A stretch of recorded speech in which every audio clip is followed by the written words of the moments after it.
Karon pa ko ni Oo. gawas. So, nga ano ka nibalik?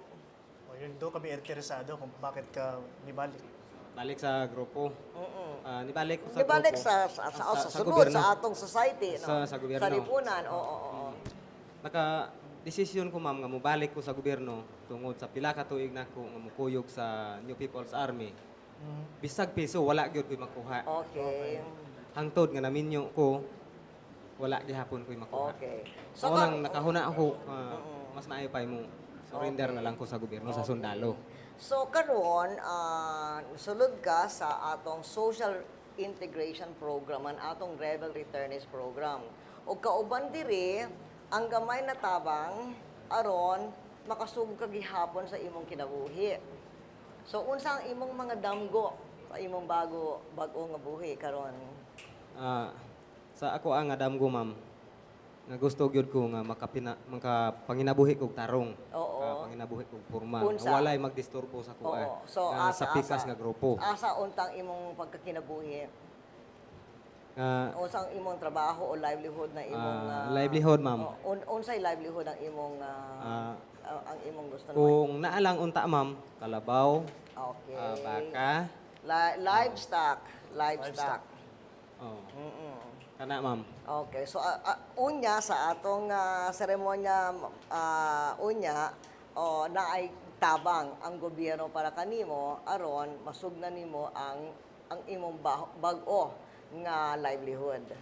Salamat kayo, ma'am, Okay. kung kami maog yun na ipangandoy namo. Okay. Sa pila ni kabuok nga nagsurrenderis karon. Okay. Unta, parehas nimo nga maluoy ka. Dili lang kay ikaw, pati sa imuhang mga kauban nga nagserbisyo sa gobyerno. Daghan salamat ha, Arman. So yun ang mga examples nato no of what we do. So these are good news po, Madam President. Yes, correct. And also aside from promoting investments, aside from livelihood assistance, we also have retraining programs. Okay, Yes, and wow, massive retraining programs. If Alright. in the previous administration they spent millions or maybe sometimes up to hundreds of millions for spending billions for retraining. Because there are jobs available. That's right. But those who lose their jobs might not be suited to the jobs available. So we have to have retraining programs. All right, that So sounds that's part interesting. Of what we do. Yes.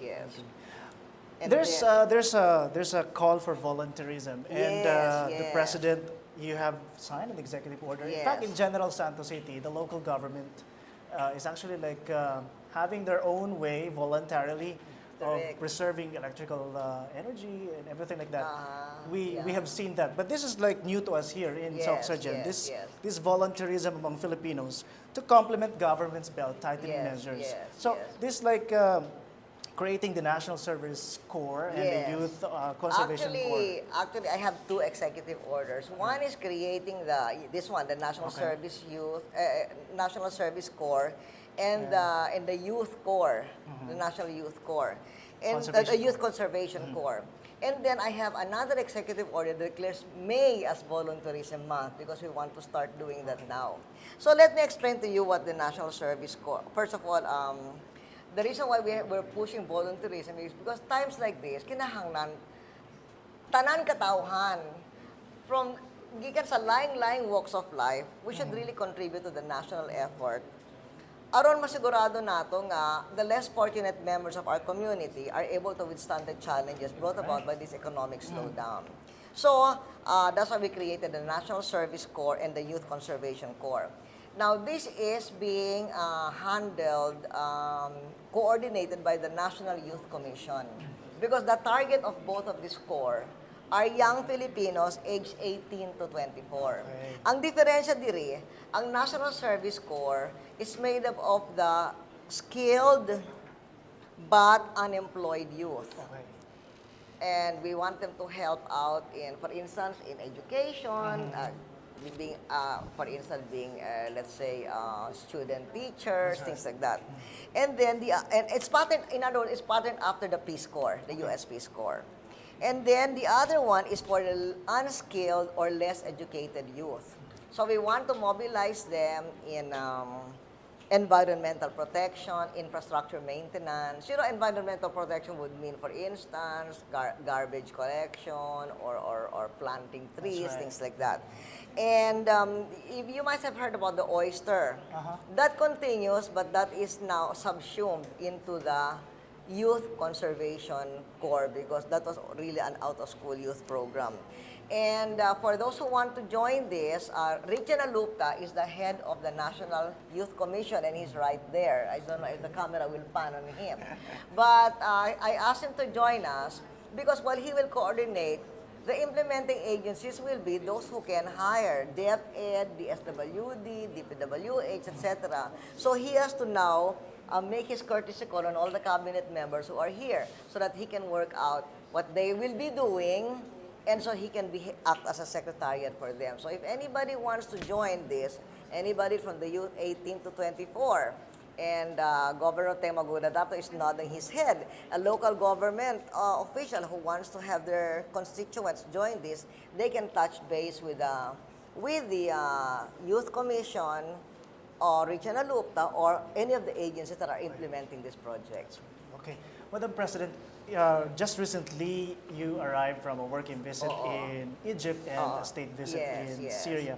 Madam, would you please give us an update on the salient gains from those visits and their significant, particularly dito po sa Mindanao? Okay. Well, una sa tanan, of course, for the southern Philippines, peace is an essential ingredient right. of our commitment to the nation. Okay.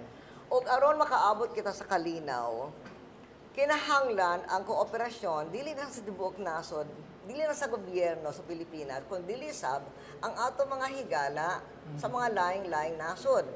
And so as part, because especially the Muslim nations, because their role is very important in, bringing peace and investing in reconstruction. We've been working very hard on our friendship with our countries, with the neighboring countries here in ASEAN, like Brunei, Indonesia, Malaysia. We also need to make friends and enhance our relationship with countries in the OIC. And Syria and Egypt are both very important countries in the OIC. In fact, Syria is hosting the OIC Ministerial Conference this month, this coming week. And ikaduha, importante sab ang atong economic interest. Yun. And the most important economic interest dito sa Middle East is the welfare of our thousands of workers who are living and working there, including Egypt and Syria, who deserve the care and protection of the government. Okay. Busa,